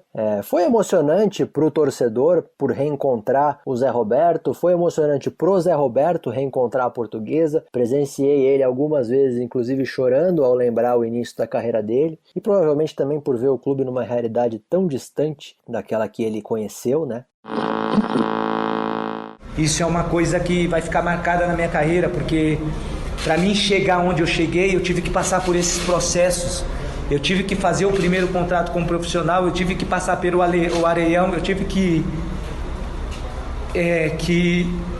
ser federado, cara. E para quem saiu da periferia de São Paulo, desacreditado por muitos, e hoje você tá num clube que te projetou, que te abriu as portas, cara, isso para mim, hoje tá aqui hoje recebendo o carinho dos torcedores, isso para mim é voltar ao tempo. É voltar ao tempo que o torcedor era apaixonado pelo clube. E isso também traz muita tona de que a Portuguesa pode voltar a ser o que ela era antes. Ele foi titular na vitória por 2-0 sobre a Portuguesa Londrinense, e depois ele também jogou quando a Portuguesa conseguiu perder essa Copa Rubro-Verde para a Portuguesa do Rio por 3-1, né?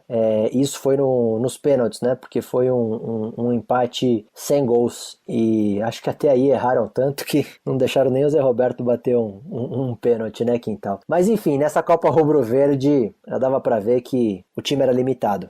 Essa última gestão, ela contratou demais, contratou muito errado, foi muito incoerente, e isso passa para treinador, passa para jogador, atraso de salário, tudo de ruim acontecia.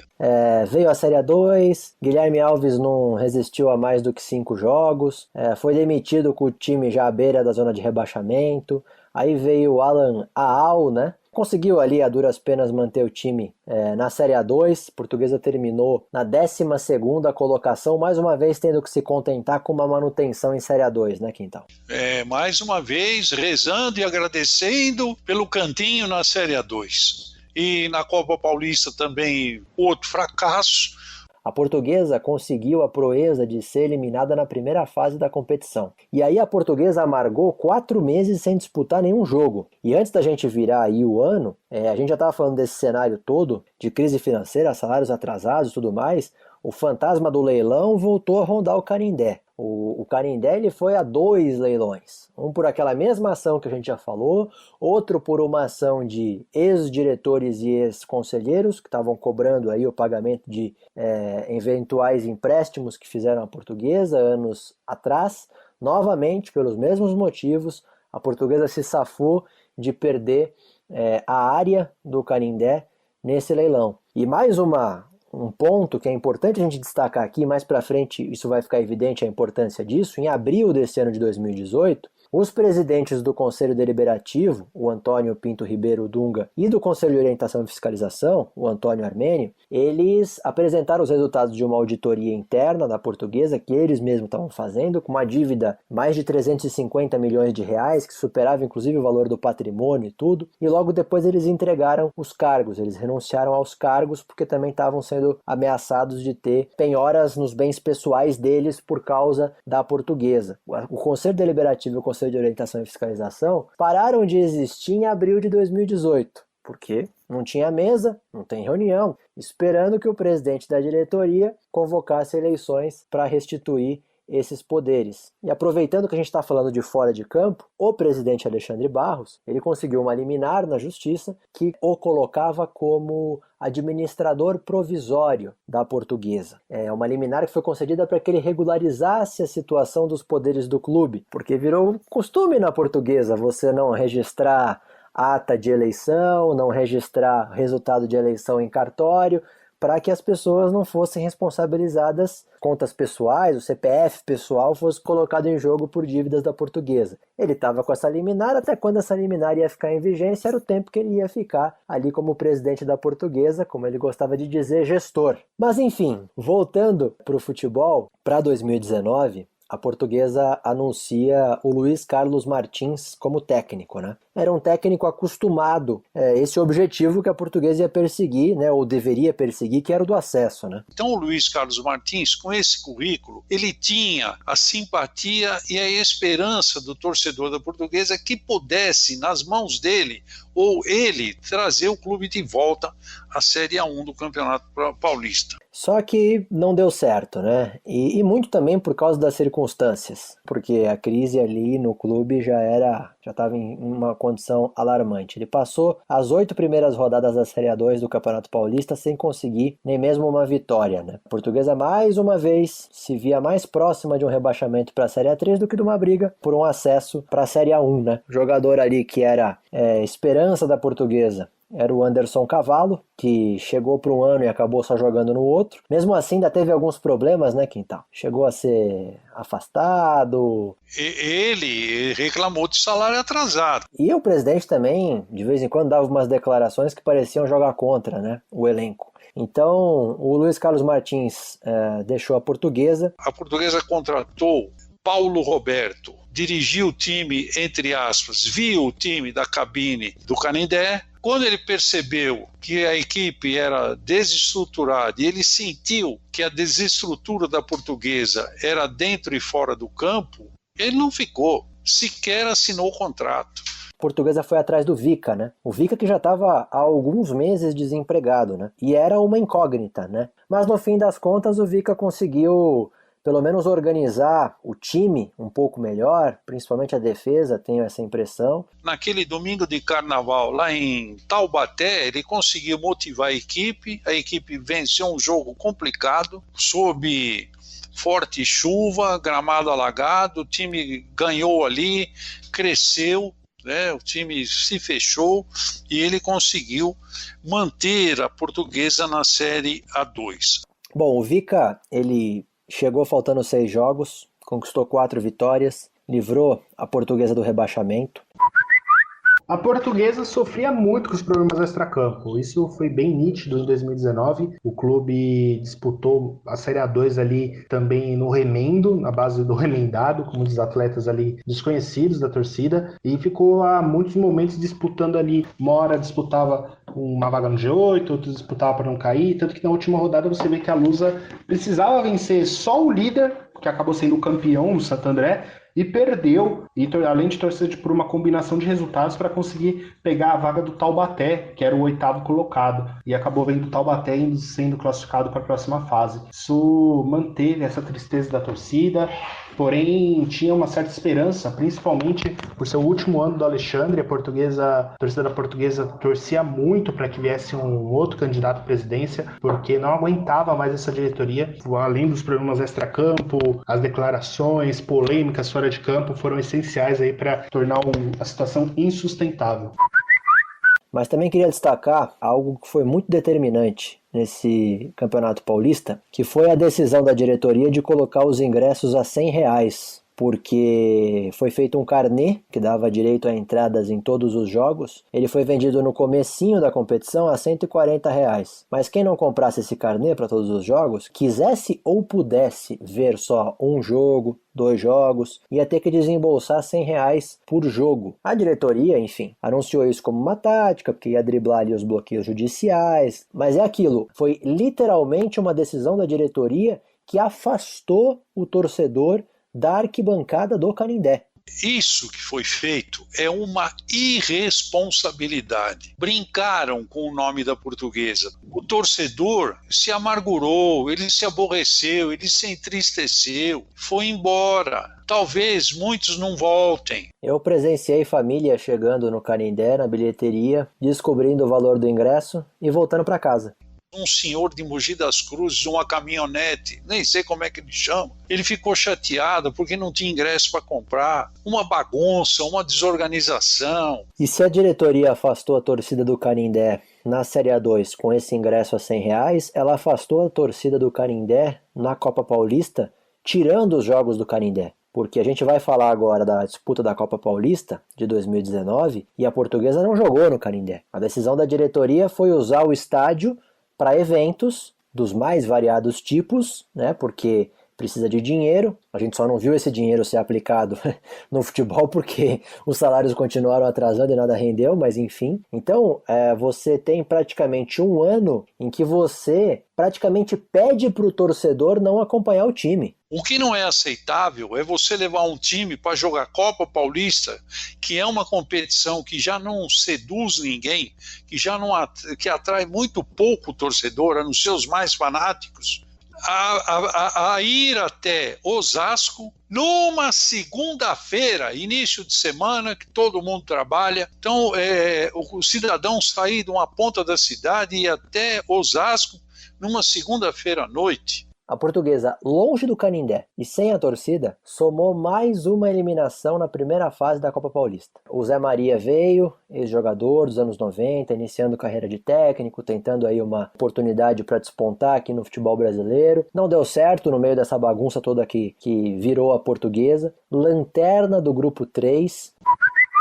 Uma complicação gigante. Eu acompanhando pelo Netlusa, cada jogo da Lusa, a gente tentava manter uma certa fé, uma certa esperança, mas ao mesmo tempo vinha a tristeza com os resultados. Foi um campeonato, acho que foi a pior Copa Paulista da Portuguesa desde quando ela começou a disputar. Foi algo muito triste. Refletia a forma com qual o clube foi tratado esses últimos anos. Creio que a Portuguesa, nesse ano de 2019, foi uma consequência de todos os problemas extra-campo que aconteceram pelo menos nos últimos 10 anos de clube. É um que tira o time de campo lá em Joinville, o outro que permite que tenha um caso como o do Everton, outro que põe o ingresso a R$100 para ver um jogo de Série A2. A Portuguesa é vítima disso tudo. Em agosto, ficou sem ter o que disputar. Já não tinha muita atenção no campo, né? Mas as atenções se voltaram, obviamente, para o extracampo. E aí eu citei lá atrás que a Portuguesa tinha ficado, em abril do outro ano, sem conselho deliberativo, sem o conselho de orientação e fiscalização. Nesse período, o que aconteceu no clube? A Portuguesa, além de ter virado um grande espaço de aluguel para eventos, não houve nesse período todo, obviamente, nenhuma prestação de contas, nenhuma transparência, porque não havia órgãos fiscalizando isso. Nesse meio tempo, foi asfaltado o Areião e foi demolido o complexo aquático da Portuguesa. Da noite para o dia, entraram tratores no clube e colocaram tudo para baixo. Sem autorização de conselho deliberativo, de conselho de orientação e fiscalização, de assembleia geral, como se a Portuguesa não fosse um clube com associados, com conselheiros, com poderes, com regras. Não, é um quintal de casa onde você faz o que você bem entende. A justificativa foi de que as piscinas, as estruturas do complexo aquático estavam condenadas. Ele poderia reunir o seu conselho. Se fosse o caso, um plebiscito com os seus associados, mas não tem ninguém pagando. Se tivesse meia dúzia pagando, fizesse o plebiscito com a meia dúzia. Olha, gente, a minha situação é essa piscina aí está com tais problemas, os documentos, mas mostra, falado é uma coisa e mostrar é outra. Olha, está aqui o documento da Sabesp, falando que está comprometendo o lençol freático aqui da região, não sei mais quem aqui também, o bombeiro, a polícia, sei lá, está tudo aqui, ó. O que eu faço? O que você sugere? A minha ideia qual é? Vamos acabar com o parque aquático. Ele tem uma proposta de um investidor aí para fazer uma feira popular. Essa feira popular vai render X por mês. Nós hoje não temos quase receita nenhuma com isso, passaremos a ter X com isto aqui. E aí a participação de muitos poderia surgir alguma ideia. Qual é o problema com a Sabesp? Tá, esse aqui. Então vamos tentar resolver isso aí. Mas na verdade, o que me parece é que a ideia não era bem essa. Só para as pessoas perceberem, em um episódio do nosso podcast a gente retratou essa derrocada. Ou seja, em muito pouco tempo a Portuguesa foi implodida. Eu digo implodida porque é de dentro mesmo. Uma deterioração, não só do futebol, mas também do clube social. Só não foi maior essa deterioração porque a torcida se uniu para reformar o estádio, para reformar dependências do clube. Se não fosse a mobilização do SOS Canindé, algumas obras do CT não seriam feitas, do Canindé também não. A mobilização existe a partir do momento que há uma liderança transparente. Então, o SOS Canindé tem na liderança o Arthur Cabreira. O Arthur Cabreira é um cidadão do bem, então ele coordena um grupo que acredita nele, contribuição aqui, uma promoção ali, ele vai juntando dinheiro e a cada prego que ele compra, ele mostra documento venda, nota fiscal de aquisição e assim vai.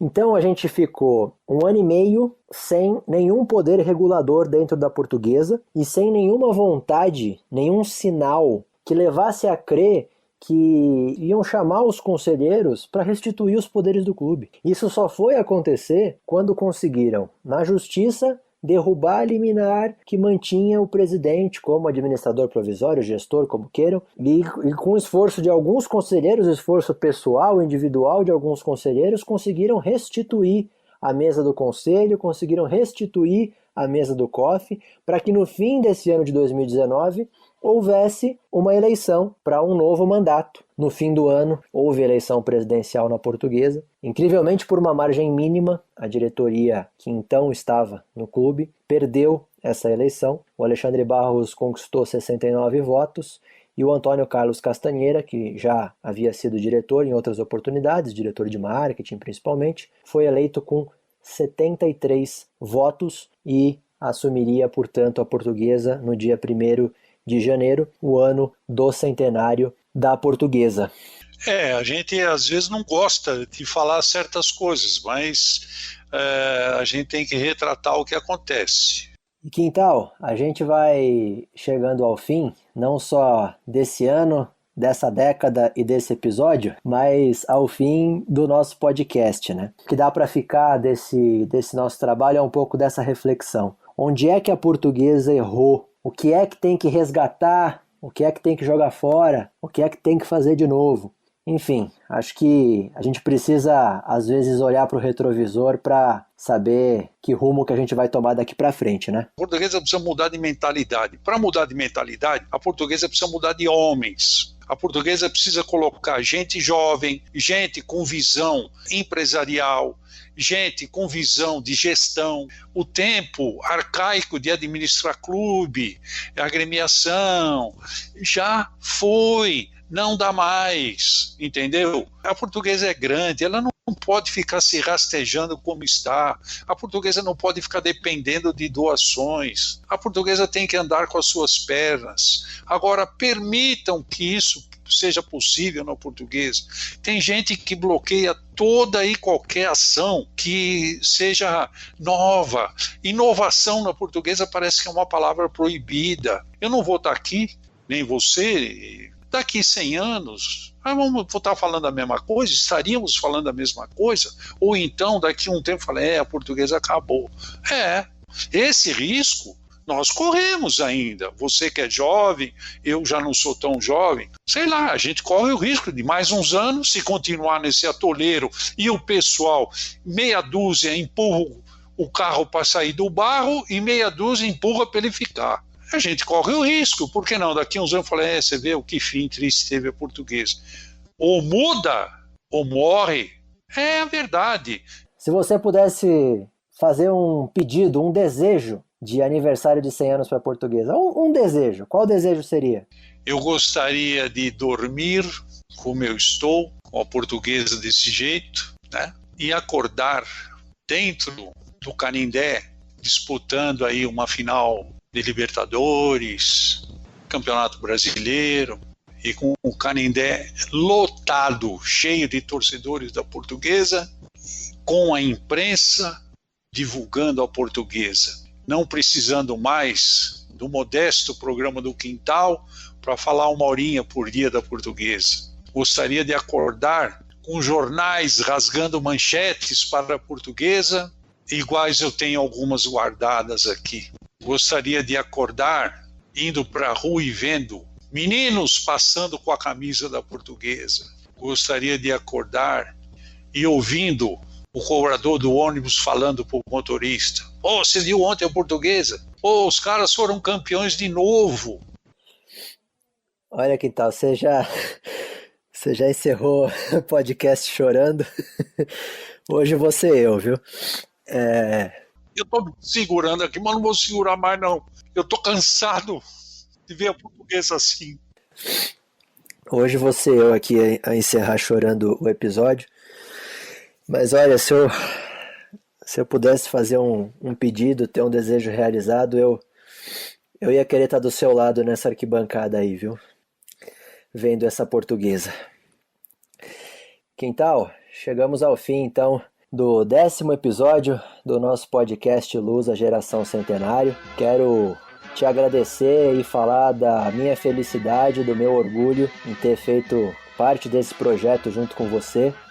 Eu já disse isso para você uma vez, mas digo de novo, eu era apenas criança e te ouvia todos os dias no rádio. Eu adorava ouvir você comentando e o Hélio Rodrigues narrando os jogos da Portuguesa. E jamais imaginaria que hoje estaria junto com você tocando um projeto desses. É um privilégio, um orgulho, uma felicidade muito grande para mim. Obrigado mesmo. Não é porque a gente que fez isso aqui não, mas a gente fez um trabalho muito legal.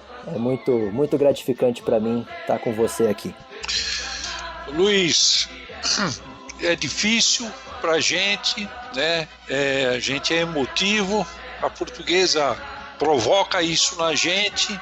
Eu fiquei, primeiro, surpreso, segundo, muito contente, e mais contente ainda quando eu fiquei sabendo que eu ia fazer todos os 10, né? Ao seu lado, você é um jovem que vai despontando aí com matérias das mais especiais, de uma forma ímpar, de escrever sobre Portuguesa, e eu fiquei muito feliz de ter a oportunidade de falar do meu time de coração, de falar da Portuguesa desses 100 anos, que 60% deles eu já vivi.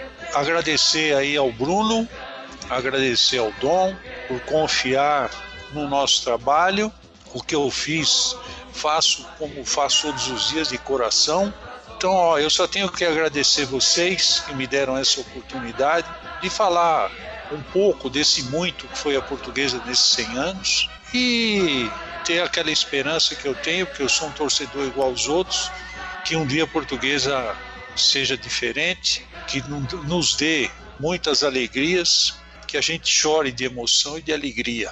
Fica aqui o nosso agradecimento ao Museu Histórico da Portuguesa, que no início desse podcast nos abrigou, né, para as gravações dos primeiros episódios, e a gente sempre deixou aqui e deixa o convite para quem não conhece, conhecer o Museu Histórico da Portuguesa, aberto aos sábados, das 11 da manhã às 2 da tarde. Fica também o agradecimento aqui ao André Neri, que atuou nos nossos trabalhos técnicos, nas nossas gravações, as primeiras ainda presenciais lá na Portuguesa. Fica o agradecimento ao Dom Roberto Costa, que sonorizou e sonoriza também esse episódio aqui, mas sonorizou todos os episódios do Luz, a Geração Centenário. E agradecer ao Bruno Fernandes e ao Marcos Vinícius, que idealizaram esse podcast e fizeram esse convite para mim e para o Quintal. E para o torcedor da Portuguesa, a gente deseja aí um feliz centenário e que todos os nossos sonhos enquanto torcedores se realizem para esse segundo centenário da Portuguesa. E a gente se encontra na arquibancada do Canindé em algum dia aí nesse futuro de Portuguesa.